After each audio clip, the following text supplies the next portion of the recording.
Kumusta po sa lahat po ng mga Leo sign? Leo, bumabalik bago at mga cross watchers. Maraming salamat po sa pagkakataon po na binigay po ninyo sa video na to. Umpisa na po natin agad. Timeless reading po ito mga dude. Meron po kayong 10 of Wands, Star, the Chariot, 10 of Cups, 10 of Cups, 10 of Pentacles, 5 of Pentacles.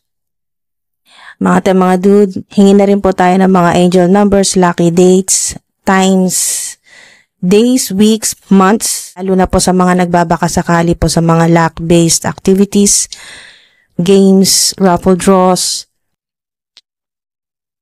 Okay, so meron kayo ditong 2, 9, 2, 3, 7, 8, 1, 4,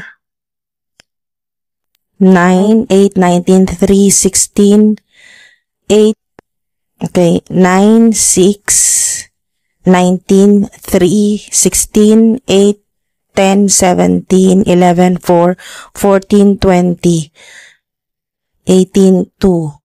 Next 8 days. Tinuturo po ako dito sa star. And po, the star, angel number 8. Significant po sa inyo ang 10, 10, 10. Ito po, meron po kayong tatlong 10. Angel number 8, money frequency 88 or 88, 888, 777 din po mga dude. Mga unexpected po na blessing na nakikita ko dito ay kasama po dito sa star yung healing. So, blessed energy, healthy vibes mga dude, at wish fulfillment na rin po.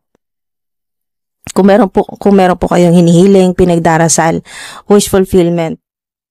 Ang kasalukuyan po ninyong energy ay maaring exhausted, maraming problema sa pera or sa pamilya, sa kalusugan, sa trabaho, mabigat na obligasyon o responsibilidad, pero magkakaroon ka ng bagong paraan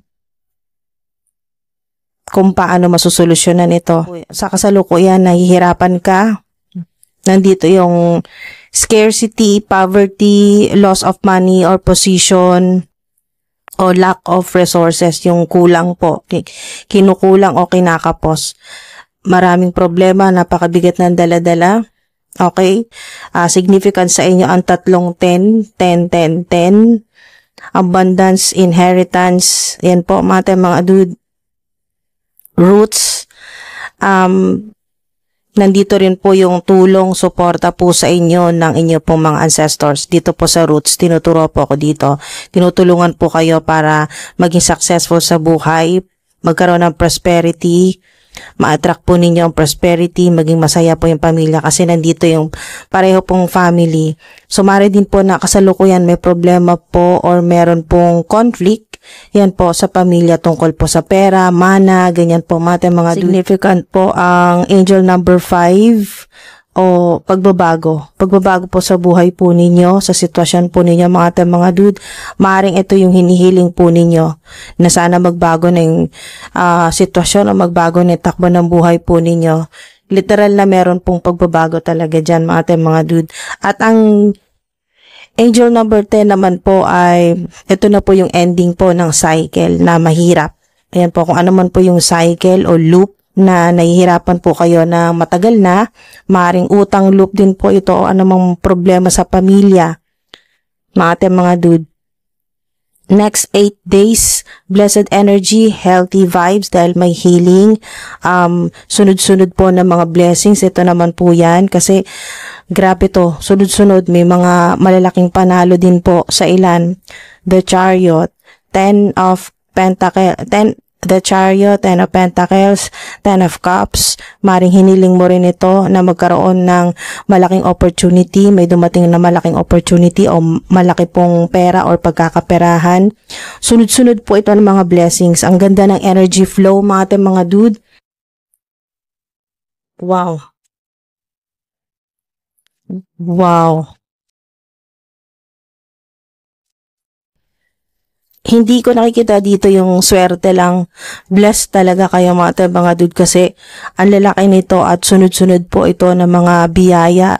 Good karma po ninyo dahil sa pagtitiis po ninyo ng mga panahon na hirap kayo, walang-wala, ganyan po.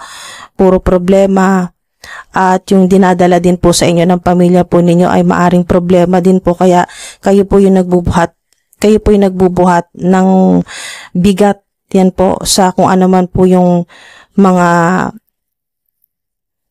problema o chaos na dala-dala po ng inyo pong pamilya. Yan po mga dude, kayo po yung nahihirapan. Nakikita ko dito na kayo yung talagang bumubuhat sa totoo lang ay hindi mo naman lahat obligasyon. Next 8 days confirmation po na sunod-sunod po yung mga blessing. Ang ganda po ng energy. Kita nyo naman to, may success kayo. Hindi ako magtataka na lumabas ang success. Dahil po sa matinding paghihirap ninyo, hinarap po ninyo yung mga financial fears po ninyo, lahat-lahat ng problema, kayo nga po yung talagang kumbaga sumabak po sa mga problema. At yung mga family members naman po ay parang sa nakikita ko dito ay iniwanan ka or hinayaan ka lang na ikaw ang magbitbit ng lahat-lahat ng mga pasanin. Yan po. Kaya deserve mo tong success, para sa'yo lang talaga yan. Wow. Wow. Trust. Yan o. Basta magtiwala ka lang na yung mga hinihiling mo, pinapanalangin mo, may unexpected help. May unexpected help na darating sa'yo o solution sa problema mo. Meron din po dito na magbabiyahe, overseas o domestic, international, first class o VIP, first class bus. Wow. Malaki to, mga dude. Sunod-sunod na mga blessings. Meron kayong mga matatanggap na maaring ito ay incentives, bonus, reward, mana, may inheritance. Meron din po na promotion, malaking panalo. Ayun o, diba?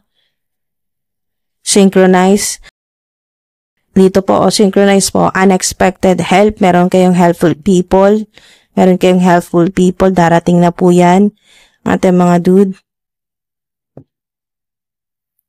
Next 8 days, mga dude, konting tiis na lang.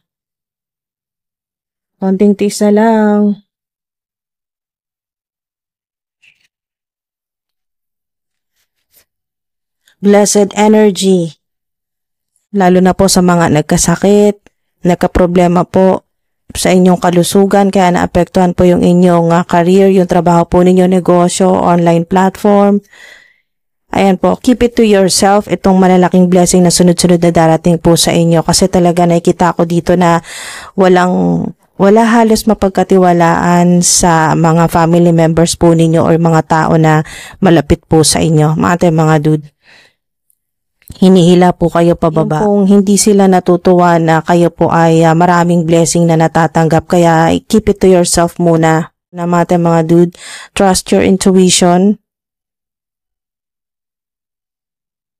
Ito yung sinasabi na trust your intuition.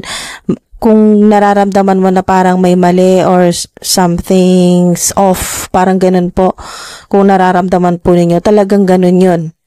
Yan po, trust your intuition. Hindi yan sasablay kung ganun yung pakaramdam po ninyo na parang ang tao na ito na nakakasama po ninyo or yung family members ay parang hindi talaga bukal sa loob yung ginagawa sa'yo, o hindi bukal sa loob yung trato sa'yo, yung pag may binalita kang good news tungkol sa'yo or tungkol sa trabaho mo ay hindi mo nararamdaman, yung sinasabi na intuition mo na parang hindi mo nararamdaman na genuine yung saya nila para sa iyo. Trust your intuition. Okay, it is something you won't forget. Talaga kasi sunod-sunod na mga blessings yan mga dude. Next 8 days. Sunod-sunod po yan na malalaking blessings sa iba't ibang paraan. Meron pong mananalo, Meron naman po na makatanggap ng inheritance, bonus, incentives, malalaking tips, donations, komisyon, grabe, iba't iba, refund. Wow. 'Di ba? Inulit, trust your intuition. Pagpakiramdam po ninyo na parang hindi po kayo komportable sa kasama po ninyo or sa nakakausap po ninyo. Trust your intuition. Okay, definitely trust your intuition at definitely yes sa mga blessings na darating sa inyo na sunod-sunod talaga. Ang ganda ng energy flow. Triple pa yung inyong 10. Wow, 10, 10, 10 significant or 888 money frequency, abundance frequency. Wow, mga dude, na-attract nyo ang success, abundance, at mga helpful people, mga totoo talaga na mabubuti. Okay? Kung meron man sa inyo na hindi maganda ang trato sa inyo or kung paano kayo kausapin, mga dude, kung ano man yan na unhealthy behaviors na mga kasama po ninyo sa buhay or sa bahay, ay definitely nakikita ko dito na ilalayo na po kayo, okay? Or sila na po ang ilalayo ng Divine Universe.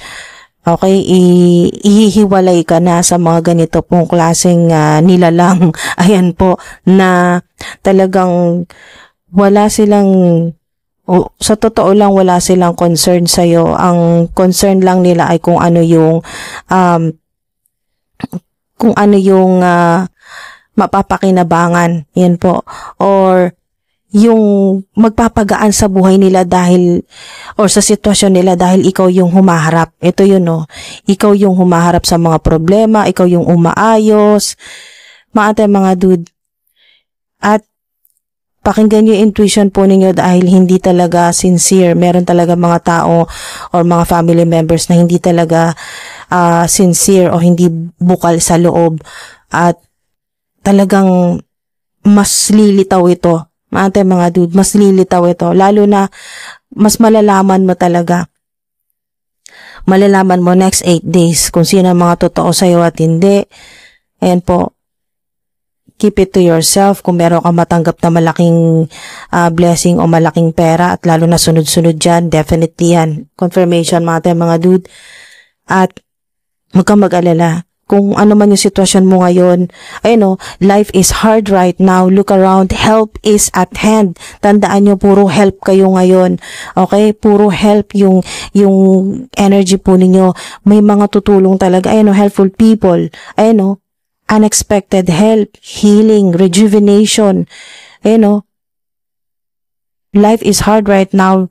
Look around, help is at hand. Malapit lang, okay? Or kung malayo ka man, ikaw yung pupuntahan, sasadyain ka ng tulong, okay? Or ng mga tao na tutulong sa'yo. Kaya huwag ka nang masyadong ma-stress. Next 8 days, konting tiis na lang, konting antay na lang mga dude. Huwag kayo mawala na pag-asa. Lalo na po, kung makakita po kayo ng rainbow, kung makakita po kayo ng totoong rainbow o kaya picture o video kahit saan po, or marinig nyo po rainbow o song na may lyrics po na rainbow, may narinig ka nagsasalita ng rainbow, yan po, kahit may nagsusulat ng rainbow in any shape or form, basta may connection po sa rainbow mga dude, o stars, yan po. North Node ang naririnig ko dito kasi alam ng Divine Universe kung ano talaga ang pangarap mo, kung ano talaga yung hinihiling mo. Kaya ito na yon. Wow, nagbukas na bagong abundance portal para sa'yo. Para sa'yo lang mga dude. Hindi kasi lahat ng kasama mo sa buhay or sa bahay ay maaambunan ng mga blessing na ito na sunod-sunod na para sa iyo next 8 days. Kaya po, sana po ay mag-resonate po sa inyo. Ito pong money frequency, abundance frequency. Wow, prosperity to mga dude. 10 of Cups, 10 of Pentacles. Napakaganda niyan, napakataas, mga dude, napakaganda, high vibe and high frequency. So, i-manifest nyo na po, mga dude, at palakasin nyo pa po yan, lalo na po kung manekta po kayo sa frequency or vibrational energy ng video na to. Yan po mga dude, yung intention po ninyo na wag nyo nang kontrahin. Kumbaga, wag nyo nang kontrahin or questionin pa yung mensahe sa inyo ng mga divine beings. Wag nyo nang questionin yung mga mensahe sa inyo na magaganda at high frequency na mga mensahe sa inyo dito. At yung mga hindi maganda ay itapon po ninyo. Ignore, skip, yan. Wag niyo bigyan ng kahit katiting na energy yung mga negativity. Okay, mga dude. Ang focus nyo po ay yung money frequency, abundance, prosperity, and po unexpected help. Kaya po, sana mag-resonate kayo sa mga high vibe na mga mensahe dito. Ingat po kayo palagi. Maraming salamat po sa solid po na suporta po ninyo mga dude. Hanggang sa susunod po, ingat po kayo.